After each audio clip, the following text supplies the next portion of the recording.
Wala kang kilalang anak. Hindi mo ko tatawaging anak kahit hindi ka nagpakama sa amin. Tandaan mo yan. Ano, ang ganda ng buhay mo ngayon, ano? Ano? Sabi ko eh.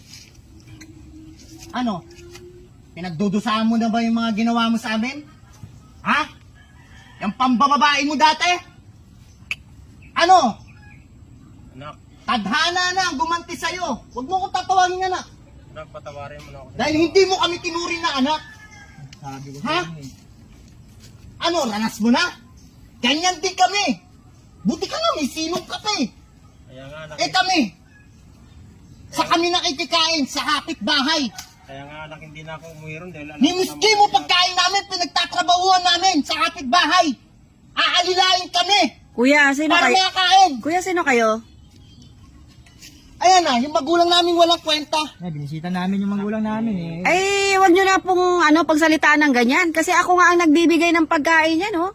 Ang problema po kasi dito eh, tama lang yan. Ganyan nangyari sa'yo. Ano, Yeah. nagsisisi ka? O baka hindi ka pa nagsisisi? Kuya, kawawa na nga yung tatay nyo. Huwag nyo naman Wala akong ganunin. pakialam ate.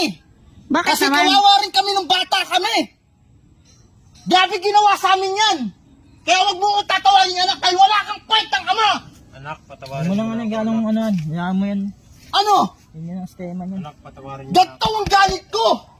Kuya, patawarin mo na yung tatay mo kung may galit ka man. Kasi Kasi, simula na ngayong araw na to, wala kang kilalang anak. Hindi mo ko tatawaging anak kahit hindi ka nagpakama sa amin. Tandaan mo yan. Anak, patawarin mo na Tapos ngayon, papatawarin kita. Para ano? Para kupkupin ka namin? Kasi nahihirapan ka sa sitwasyon mo? Kuya, o mas mahirap yung sitwasyon namin dati? kuya, tama na yan. Tingnan mo naman yung tinitira ng tatay mo, oh. Wala akong pakialam ate. Maawa ka naman dyan. Kahit sada nga, tinitira namin eh. Ay, O ano? sa itsura mo naman ngayon, kuya, mukhang nakaaluwag-luwag ka naman na ngayon. Siya din kasi gumawa ng ano niya, sistema niya ng ganyan, kaya nagaganyan. Oh, Oh, yung pera na para sa amin na pamana ng magulang namin na pamana sa amin ng nanay namin. O yung asawa mo. o ano, kabit mo? Nasaan ang kabit mo? Tinutulungan ka ngayon? Nasaan ang kabit mo? Tinangay ng kabit mo yung pera na para sa amin na pamana ni mama. Pinapili ka namin, di ba pa? Ano nga anak, nagsisisi na. Pinapili ka namin! Kaya nga lumayo na Kung ako. sino sa amin, pinili mo yung kabit mo. O ngayon, magdusa ka sa Kasi sitwasyon kung mo kailan ngayon. nandyan ka, tsaka katatawag-tawag sa Kuya, amin. nakita nyo naman yung sitwasyon ng tatay Kaya nyo, nga, oh. ayun nga mabigat eh. Nakikita Eh, namin patawarin nyo sitwasyon na, namin. kuya. Kung Diyos nga nakapagpatawad, eh. Kayo Sino pa kung hindi kaya... ka kayang patawarin yung pinaggagawa mo? Lalo na bata kami. Kuya, tingnan mo naman yung itsura ng tatay nyo. Alam nyo ba, Ako, anak. Huwag mo kong tatawagin anak.